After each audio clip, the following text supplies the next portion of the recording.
we are going to take away the mystery of instinctive shooting. All right, but before we talk about any instinctive shooting, any type of traditional archery, first we need to talk about anchoring. All right, anchoring is super important. There's a lot of different ways to anchor. The first way obviously would be my preference, and that's going to be pulling back to the same point every time. For me, it's with the thumb up or the thumb down with this finger in the corner of my mouth like Fred Bear. For some people it'd be like Howard Hill, right, with the three fingers right here. For some people it would be like Brady Ellison, where you'd be under here, or an early picture of Fred Bear, check that out. Or, yeah, there's as many ways to anchor as there is faces. So listen, no two faces are the same, no two ways of anchoring are the same. Find what works for you, as long as you can do it every single time, and as long as it is completely repeatable, that's what you want to do. Now, as far as, do you do three fingers under, or do you split finger, or do you do thumb release? If you're looking for Asian style thumb release, look at another video. I don't teach that style, I don't know it well enough, I can shoot it poorly, we're not going to learn it from me. But for the other two styles, I'm your man. So I prefer to shoot three fingers under for most traditional. I get the best accuracy out of that, and I'll show you why. When I'm three fingers under, it brings the arrow closer to my eye, right? So for me, depending on your anchor, brings the arrow closer to underneath my eye, and then I can look down the shaft more easily and see what my target is. Now we're going to talk a little bit about the difference between instinctive archery and gap shooting, right? I mostly gap shoot, and instinctive archery is just like throwing a baseball, right? You throw a baseball and after a while you get good enough at it and it goes where you want it to go, which is awesome. The best archers out there can instinctively shoot, especially when you're shooting aerial targets or something quickly. Instinctive shooting is the way to go.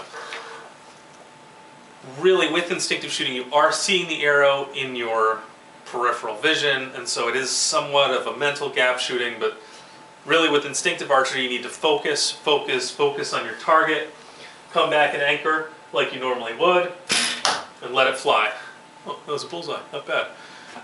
So instinctive archery, there I split finger for that. Instinctive archery is just a matter of practice over and over and over. So gap shooting is best done by using the tip of your arrow, and that is why it is so important to have great anchoring, right? You must have the same size arrows, but when you draw back, you're seeing the tip of that arrow, and you're putting the tip of that arrow on your target each time, every time. Let's take a closer look at that. So when I'm gap shooting, right, I'm anchoring at exactly the same point every time. My hand and my form is perfect, and I can see the tip of my arrow. Now, it doesn't really matter if my arrow tip visually, right, when I'm looking down the arrow, if I can see it and it lines up perfectly. This would be called point on. This is the best, right? That for whatever certain distance, that's the best if you can get that. There are multiple ways to get that, through tuning your bow, through string walking, through tuning your nock. We'll get into some of that stuff later. But let's say you're at a guessed distance of about 20 yards, and you know, because of practice, and all of traditional archery takes massive amounts of practice, that at 20 yards you need to have your point right somewhere around down here, right? When you draw back, you see your point, and it looks like this underneath the target, and then it'll go right in the bullseye. That is gap shooting. It's the gap between where you see the tip and then when you release, where the actual impact point is. Gap shooting also works for windage, right? So let's say you're aiming up right in the center and all your arrows are hitting over here. Well, that's not a problem. Just aim off a little Kentucky windage style and shoot over here. That's not a great solution. You might want to instead either change the spine of your arrow, or let's say you've got a competition style bow, you can change the cushion of the button to move left or right, change your rest, shim it out. There's a lot of different ways to change that left or right. You want that arrow to be shooting straighter. But if you're in just a play situation, you're just having fun, you're not going to be spending a lot of time tuning that bow, just aim off a little bit. A little Kentucky windage will fix that. And that's another great thing about gap shooting. All right, let's demonstrate some gap shooting. Right now, I'm going to shoot 3 fingers under, right? And I'm going to put my arrow at about 6 o'clock right on the white. Let's see what happens.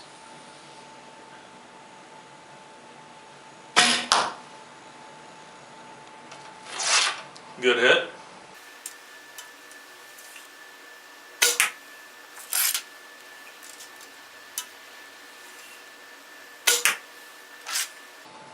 Every time my anchoring is exactly the same. Every time I pull back, it's exactly the same.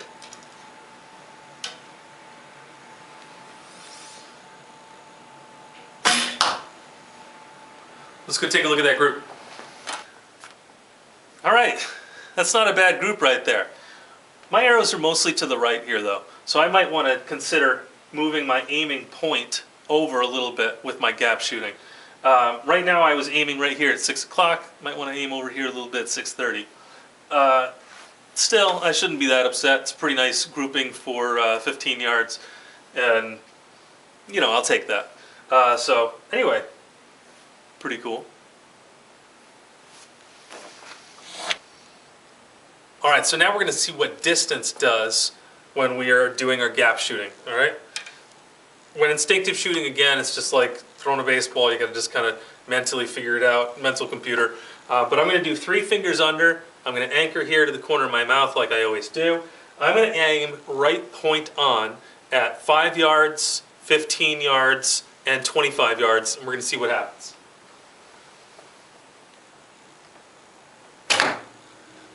Five.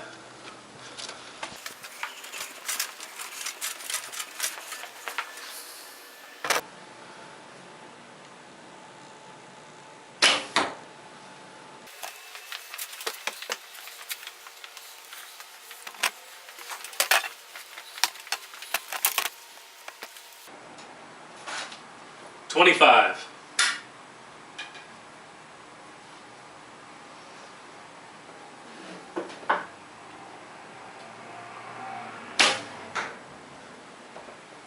All right, so you'll see here, this is actually my shot at 5 yards, right?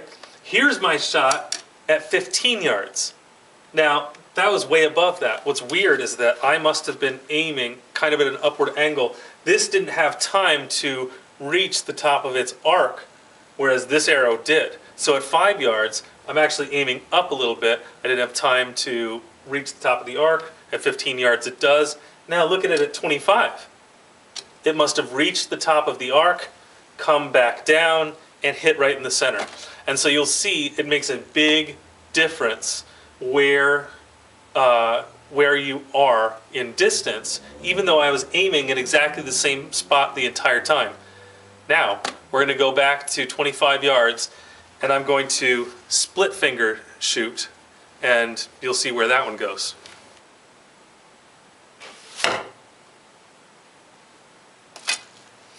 So my split finger shot was up here. So that just shows that when you go split finger, right, it raises where the arrow is going to hit because it actually lowers your arm at this end, therefore bringing the arrow point up.